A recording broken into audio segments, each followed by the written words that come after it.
ini bertemu lagi dengan Ibu Guru. Hari ini kita akan membahas tema 5, subtema 1, yaitu tentang perjuangan para pahlawan. Sebelum kita memulai pelajaran, marilah kita membaca doa terlebih dahulu. Hari ini, Ibu harap kalian semua dapat mengikuti pelajarannya dan jangan sampai lupa untuk mengisi daftar hadir di Google Form dengan link yang sudah Guru bagikan di WhatsApp Group. Semoga kalian tetap dalam keadaan sehat, bahagia, kemudian tetap patuhi protokol kesehatan. Salam sehat! Di masa pandemi COVID-19, kita harus tetap menjaga kesehatan tubuh kita dengan cara 3M. Menjaga jarak, mencuci tangan dengan sabun, dan jangan lupa memakai masker. Untuk mencuci tangan dengan benar, kita akan melihat video yang akan ditayangkan berikut. 6 langkah cuci tangan. Basahi kedua tangan terlebih dahulu dan gunakan sabun secukupnya. Ratakan sabun dengan menggosok kedua telapak tangan. Gosok kedua punggung tangan secara bergantian. Gosok sela-sela jari tangan. Gosok bagian dalam jari dengan posisi jari tangan saling mengunci. Gosok dan putar ibu jari bergantian. Gosok memutar ujung jari tangan secara bergantian. Bilas dengan air mengalir. Keringkan dengan tisu atau handuk. Kemudian, matikan keran dengan tisu atau handuk yang sudah digunakan. Lakukan langkah-langkah mencuci tangan selama 40-60 detik jika menggunakan air, dan 20 hingga 30 detik jika menggunakan hand sanitizer. Anak-anakku semua, pernahkah kalian berbuat kebaikan kepada orang lain? Misalnya, membantu seorang nenek menyeberang jalan, atau bahkan menolong temanmu yang terjatuh di jalan. Pasti pernah kan? Bagus sekali. Sikap-sikap tersebut merupakan keteladanan yang mesti kita pupuk dalam kehidupan kita sehari-hari. Sikap-sikap keteladanan itulah yang dimiliki setiap para pahlawan pada zaman dahulu. Para pahlawan itu memiliki sikap-sikap yang begitu terpuji, yang rela berkorban, yang rela mencurahkan semua tenaga dan bahkan hidupnya untuk orang lain. Maka dari itu, marilah kita coba meneladani sikap-sikap terpuji para pahlawan.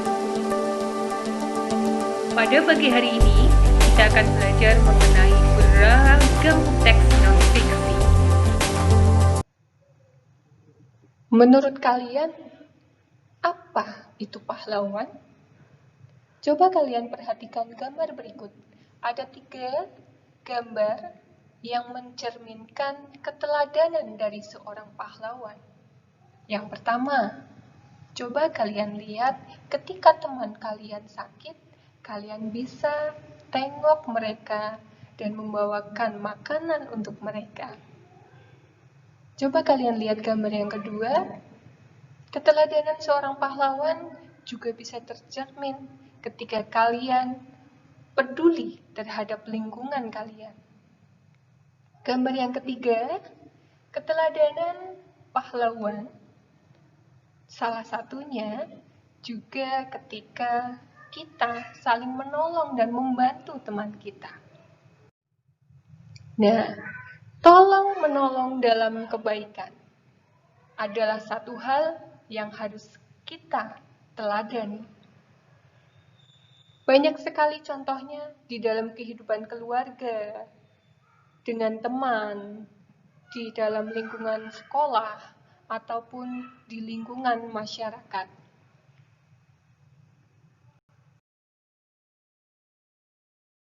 Coba kalian perhatikan gambar tokoh pahlawan di masa kerajaan ini. Tahukah kalian siapa dia? Ya, Raja Purnawarman. Raja Purnawarman merupakan salah satu tokoh kerajaan di masa Hindu. Sekarang, apakah kalian ingin mengetahui tentang sosok Raja Purnawarman ini? Kalau kalian ingin mengetahui segala informasi tentang sesuatu hal, kalian bisa menggunakan berbagai macam kata tanya untuk menggali informasi yang ingin kalian ketahui. Misalnya, kata tanya siapa, kapan, apa, mengapa, di mana, dan bagaimana. Kata-kata ini dapat kalian gunakan untuk mencari informasi yang kalian ingin ketahui.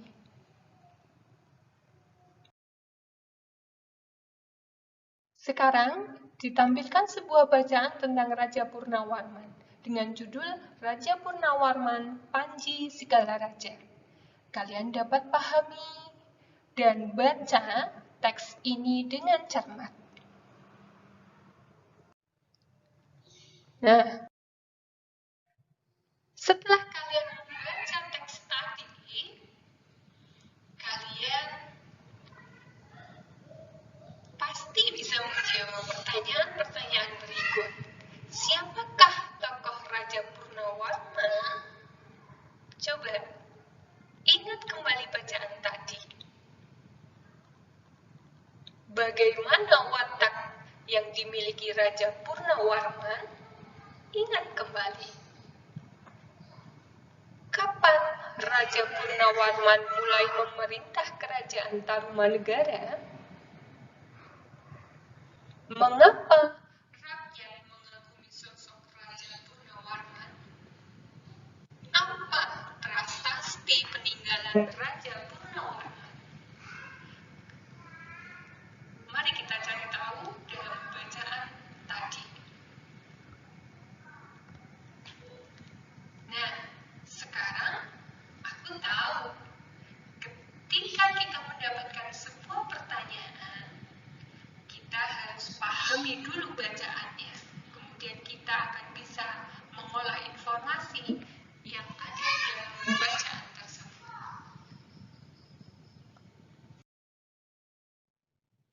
Dan sekarang, bagaimana cara kita menceritakan kembali isi sebuah bacaan yang telah kita baca? Yang pertama, kita harus membaca atau mendengar teks bacaan dengan cermat. Yang kedua, catat hal-hal penting dalam teks bacaan. Yang ketiga, mencari informasi isi teks bacaan. Yang keempat, kita harus bisa mengembangkan informasi yang kita dapatkan, tentunya dalam bahasa kita sendiri. Jadi kita mengolah informasi yang sudah kita dapatkan, merubahnya menjadi bahasa kita sendiri, sehingga muncul atau kita dapat menceritakan kembali isi sebuah bacaan itu. Untuk kegiatan materi bahasa Indonesia kali ini, kalian kerjakan LKPD 1 yang nanti akan Bu Guru sampaikan di WhatsApp group. Kalian nanti dapat kerjakan di rumah secara mandiri. Tentunya Bu Guru akan memberikan tenggang waktu mengerjakannya. Jadi kalian apabila sudah selesai mengerjakan, silahkan kalian kumpulkan dan kirim ke Bu Guru lewat WhatsApp.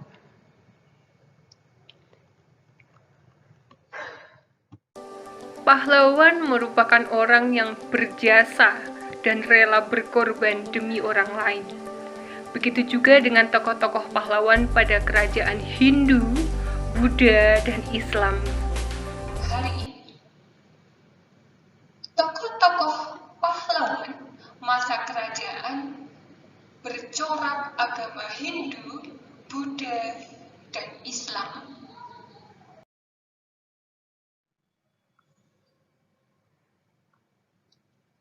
Sudah kalian pahami dalam teks non-fiksi yang sebelumnya, yaitu tentang raja berikut, yaitu Raja Purnawarman.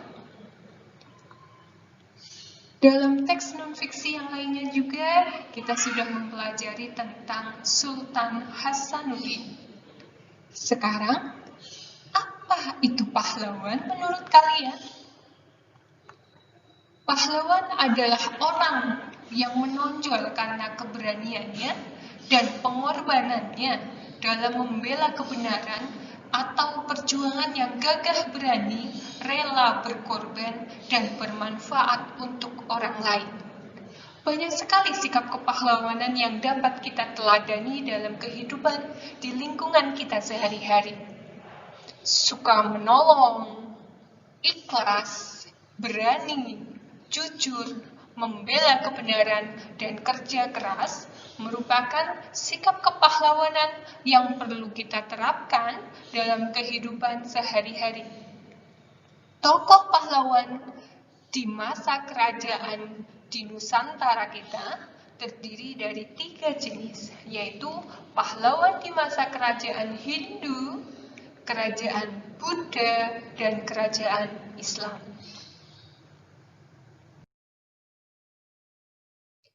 Kerajaan yang bercorak Hindu, Buddha, dan Islam memiliki beberapa tokoh yang menonjol. Pada kerajaan Hindu, tokoh Purnawarman menjadi salah satu tokoh pahlawan yang sangat menonjol. Kemudian Gajah Mada. Kemudian pada kerajaan Buddha, tokoh Balaputra Dewa dan Kertanegara merupakan salah satu dari sekian tokoh yang berjasa dalam kerajaan Buddha.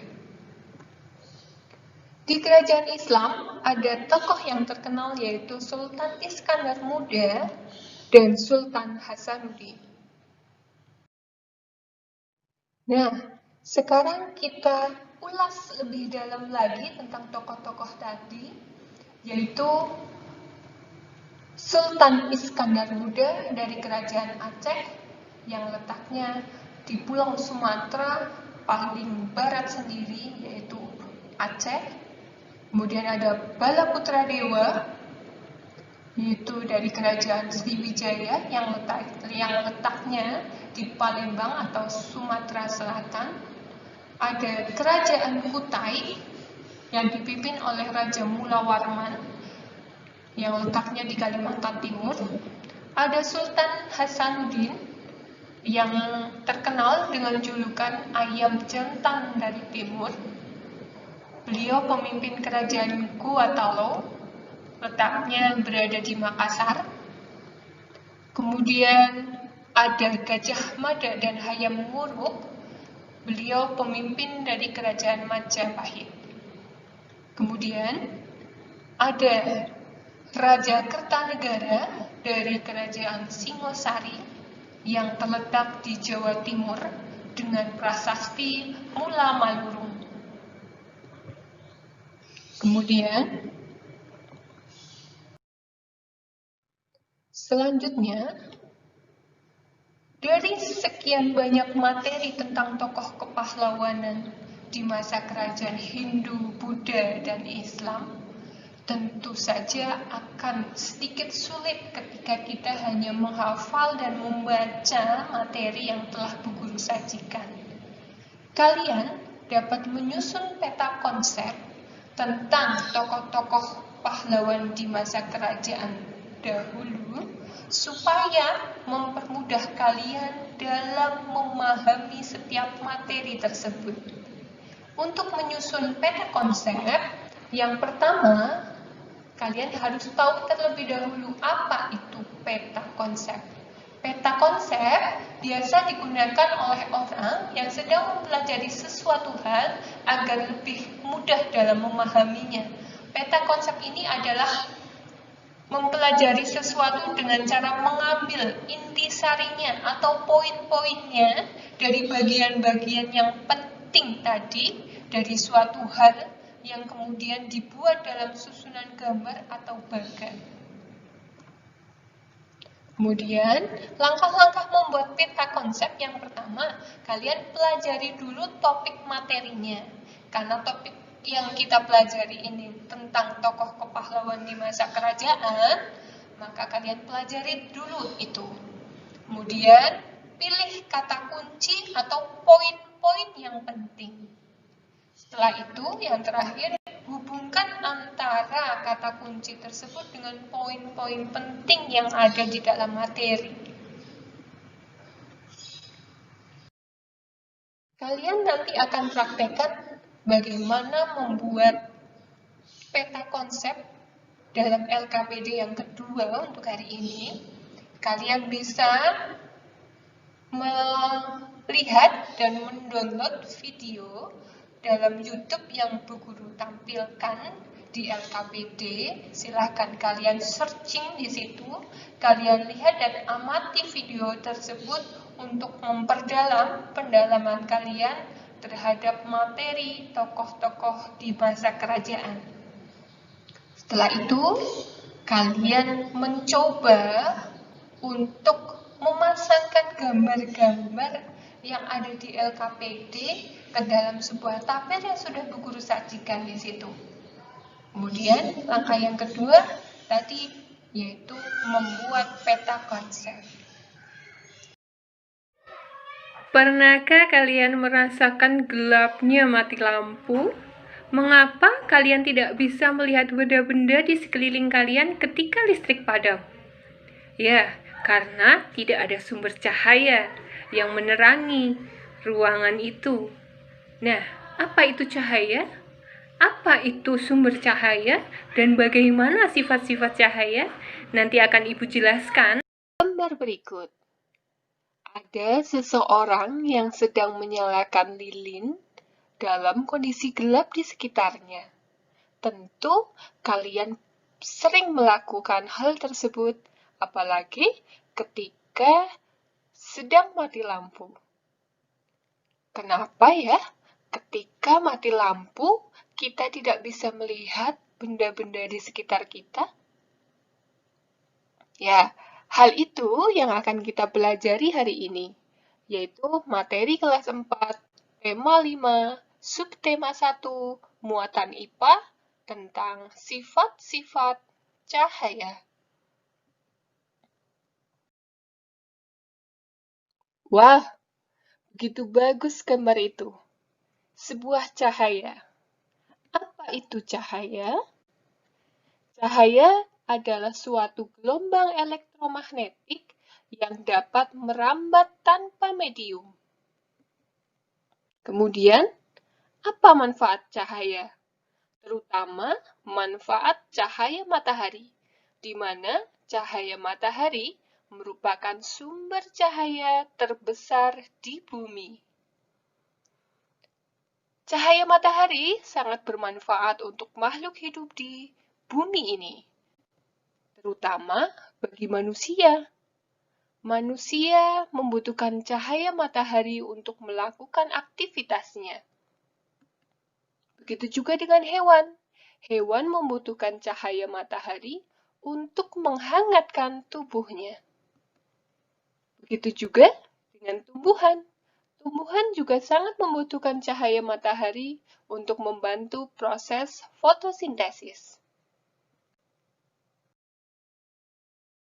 Kemudian, apa itu sumber cahaya? Sumber cahaya adalah benda yang dapat menghasilkan cahaya. Apa saja contohnya? Tentu saja, sumber cahaya terbesar kita, yaitu matahari. Api, lampu juga merupakan salah satu sumber cahaya yang memanfaatkan energi listrik. lilin, dan juga senter.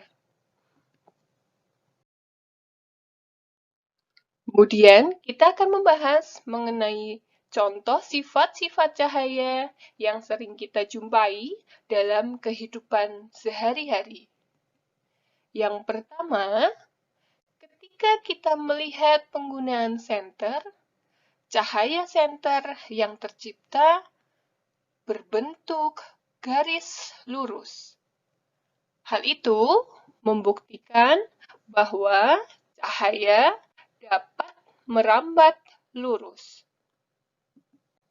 Yang kedua, ketika kita melihat cahaya matahari masuk ke dalam ruangan melalui kaca jendela. Hal itu membuktikan bahwa cahaya dapat menembus benda bening. Yang ketiga, ketika kita dapat bercermin di permukaan air, di sungai, ataupun di kolam. Hal tersebut membuktikan bahwa cahaya dapat dipantulkan. Yang keempat, ketika kita melihat dasar sungai, sungai terlihat lebih dangkal daripada ukuran aslinya. Hal itu membuktikan bahwa cahaya dapat dibiaskan. Untuk membuktikan hal-hal tersebut, sifat-sifat cahaya itu dapat kita buktikan dalam percobaan-percobaan berikut. Percobaan yang pertama, kita menyiapkan sumber cahaya dapat berupa lilin ataupun senter. Kemudian kita siapkan 3 kardus yang telah dilubangi bagian tengahnya. Kemudian letakkan kardus-kardus itu secara sejajar di depan sumber cahaya tersebut. Lalu, amati apa yang akan terjadi. Ya, yang akan terjadi tentu saja cahaya itu dapat sampai ke mata kita karena cahaya itu merambat lurus melalui lubang yang dipasang atau diletakkan secara sejajar. Hal itu membuktikan bahwa sifat cahaya dapat merambat lurus. Percobaan yang kedua, yaitu kita akan membuktikan sifat cahaya dapat menembus benda bening. Kita dapat memakai senter dan juga gelas yang berwarna bening. Kita letakkan gelas itu, kemudian kita arahkan cahaya senter ke gelas itu, kemudian kita amati apakah cahaya itu dapat menembus gelas tersebut. Kemudian kita ganti benda tersebut dengan batu. Batu merupakan benda yang berwarna gelap. Apakah sinar dari senter itu bisa menembus batu? Coba kalian amati dalam percobaan nanti yang akan kita lakukan ya.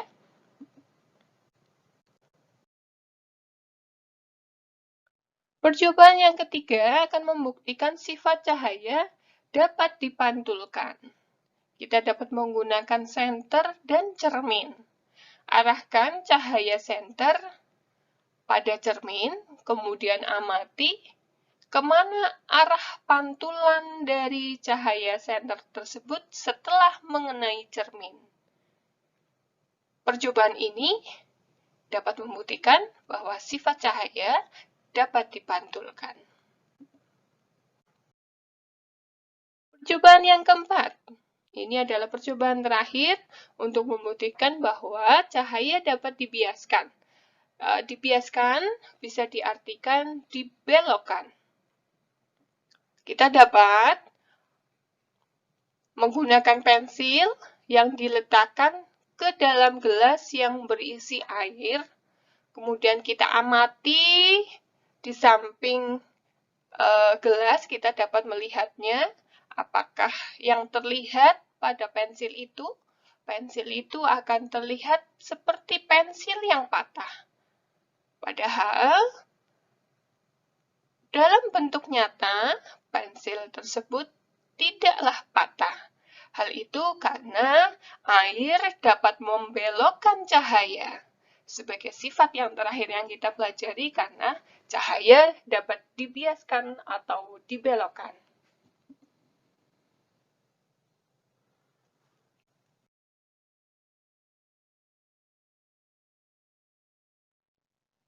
Terima kasih atas perhatiannya. Semoga materi yang guru sampaikan bermanfaat. Halo, masih semangat untuk hari ini? Hari ini kita sudah belajar banyak sekali hal. Ada muatan bahasa Indonesia di situ, ada muatan IPS, ada muatan IPA.